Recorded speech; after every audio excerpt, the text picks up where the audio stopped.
Humni galaana Ameerikaa Awurooppaa keessatti boba'aa Venezuelaa geejjibamaa ture jechuudhaan shakkuun qoratamaa ture to'annaa jala oolchuun dhagahame. Itoophiyaa fi biyyi Yuunaayitid Arab Emireet nageenya naannoo laalchisanii ibsa waloo baasanii birmadummaa daangaa waliiniitii fi tumsa dinagdee waliinii qaban daran kan cibsatan ta'uu ministeerri dhimma alaa Yuunaayitid Arab Emireet ibsa baasuun mul'ate. Ministeerri dhimma alaa Chaayinaa Wang Yijin guyyaa irraa eegalee guyyoota 5 fi Itoophiyaa dabalatee biyyoota Afrikaa 4 kan daawwatu ta'uun ibsame. Biyya Afrikaa lixaa Burkina Faso keessatti shirrii fonqolcha mootummaa raawwatamee fi yaaliin ajjechaa pirezidaantii Burkina Faso irratti taasifamee fashalaa'uun himame. Daawwattoota fi hordoftoota Egeree Miidiyaa nageenya keenya bakka jirtan maratti sin dhaqqabu. Guyyaan irraa Amajjii 7 bara 2026 kanneen amma isinitti himne hangafoota oduu teenya guyyaa irraati amma bal'ina oduu isinitti himna. Humni galaana Ameerikaa Awurooppaa keessatti boba'aa Venezuelaa geejjibaa ture jechuudhaan shakkuun qoratamaa ture guyyaa irraa to'annoo jala ooluun dhagahame. Akka gabaasaleen ministeera haqaa Ameerikaa fi ministeera nageenya biyya keessaa waabbifachuun gabaasaa jiranitti humni galaana Ameerikaa doonii MV Beellaa tokko jaamtu qoqqobbii Ameerikaan kaa'ame cabsuun galaana Atlaantikaa kaabaa keessatti qabamuun ibsameeti jira. Dooniin kun ajaja mana murtii federaalaa Ameerikaan kennameen kaabaa Atlaantikaa keessatti qabamte jechuudhaan humni galaana Ameerikaa ibsameen maastariitiisaa XL link irratti qoodeen beeseeti jira. Dooniin humna galaana Ameerikaa USGCG Nuuroo ja'amtu taankar kana hordoftee to'achuu isii ibsiteeti jirti. Dooniin tun bara 2024 Awurooppaatti seeraan ala boba'aa geejjibsiisuun qoqqobbiin irra kan kaa'amte waggaa ta'u alaabaa fi abbummaan isii gara Raashiyaatti jijjiiramtee jiraachuun ibsame.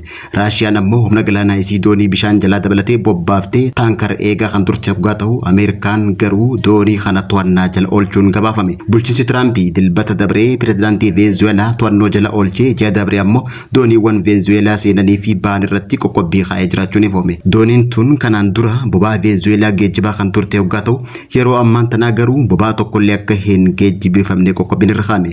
Taankar kanaan dura Beellaa takka ja'amuun kan beekamtu yoo ta'u ji'a dabree gara Venezuelaa akka deemtu erga gabaafameen booda Kaareebiyaan keessatti argamteeti jirti. Eegdonni qarqara galaana Ameerikaa akka hidhamuuf ajaja baasaa turanitti Ameerikaan taankiin tun boba'aa Iraan fe'attee qoqqobbii Ameerikaan irra kaa'amte cabsite jechuun himachuun dhagahame. Taankariin tun amma maqaa fi alaabaa gara Raashiyaatti jijjiiruun daandii yaadamtetti dhufte jechuun kan himatan waggaa ta'u kanaan dura ammoo alaabaa sobaa Gayaanaa jalatti socho'aa kan turtee fi taankariin boba'aa Venezuelaa fe'aa jaame amma waan tokkollee akka hin feene miidiyaan Reuters gabaaseeti jira. Itoophiyaa fi biyyi Yuunaayitid Arab Emireet nageenya waloo laalchisanii ibsa waloo baasaniin birmadummaa waliitii fi dantaa diinagdee walii kaduraan caalaa kan kabajan ta'uu beeksisan. Biyyoonni lameen dhimmoota nageenya walabummaa daangaa fi hariiroo cimsuun dantaa biyyoota lameenii mirkaneessuu irratti ibsa waloo guyyaa irraa baasuun dhagahame. Biyyoonni lameen hariiroo duraan jidduu isaanii ture daran cimsuu irratti kan xiyyeeffatan waggaa ta'u nageenya mirkaneessuu birmadummaa daangaa walii eeguutii fi dantaa diinagdee walii mirkaneessuu irratti qindoominaan akka hojjetan ifame. Walga'iin Itoophiyaa fi Yuunaayitid Arab Emireet kun fooyya'insa gama nageenyaa fi tasgabbii naannichaa haala jiru gamaggamuuf carraa kan bane ta'uun ibsame. Biyyi Yuunaayitid Arabii fi Itoophiyaan ammas waliin ta'uun nagaa fi tasgabbii itti fufinsa qabu mirkaneessuu irratti akka hojjetan kan ibsan waggaa ta'u yeroo biyyoonni lameen ibsa baasan kun wayitaa qorrii gamtaa Afrikaa bara 2025 gamaggamuudhaan akkaataa uummanni Suudaan itti deeggarsa namummaa argatu irratti mari'achuu kan ibsan biyyoonni lameen ammas dhukaasni dhaabbatee uummanni gargaarsa akka argatu gaafatanitti jiran. Haleellaan garee Suudaan keessatti wal waraanaa jiru uummata nagaarra gahaa jiru kan balaaleffatan waggaa ta'u biyyoonni lameen warra wal waraanaa jiran jechuutti mariin waraana akka taasifamus gaafatanitti jiran. Waraanni dhaabbatee deeggarsi namummaa kutaalee Suudaan hunda akka dhaqqabuuf akkasumas bulchiinsi siviiliitti akka ce'amuuf haalli akka mijatuuf qaamoleen labeenuu akka dhukaasa dhaabanis gaafatan. Nageenya naannawaa fi addunyaa irratti waliin hojjechuu cinaatti Itoophiyaan COP32 gaggeessuu filatamuu isiitti biyyi Yuunaayitid Arab Emireet gammachuu isii kan ibsite waggaa ta'u ibsi biyyoota lameenii kun Yuunaayitid Arab Emireet qorrii Itoophiyaa dursi akka milkaa'uuf mootummaa Itoophiyaa faana qindoominaan kan hojjetu ta'us waada galeeti jira.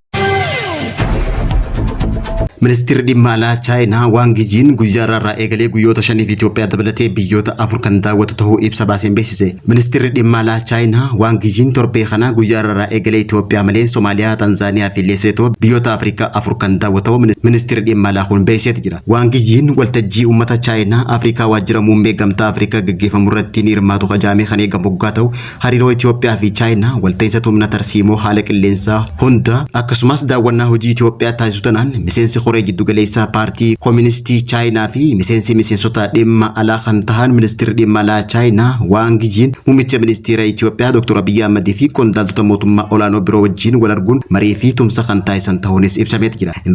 Investoroota chaayinaa Itoophiyaa keessatti dabalaa dhufuun bu'uura G20 keessatti liqaa irra deebiin gurmaahuun Itoophiyaan qaama naannoo galaana diimaa ta'uu fedhii cimaa qabaachuu isirratti kan mari'atanii fi kunis haala siyaasaa gaafa Afrikaatii fi dhimmoota biroo irratti mariin taasisaa jaamee eegama.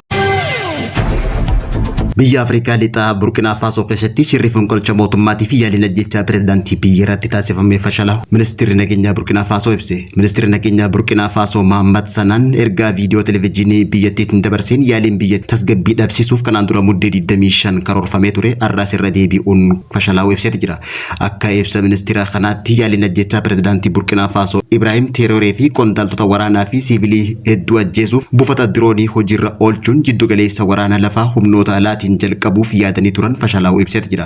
Shirri kun kan qindaa'e pirezidaantii ce'umsaa duraanii Paul Henri Damiba yoo ta'u adoolessa 30 bara 2022 eega aangorraa bu'uudhaan biyya baqate yeroo ammaan tana biyya tokko jiraachuudhaan shira kana qindeessaa jiraachuus ibse.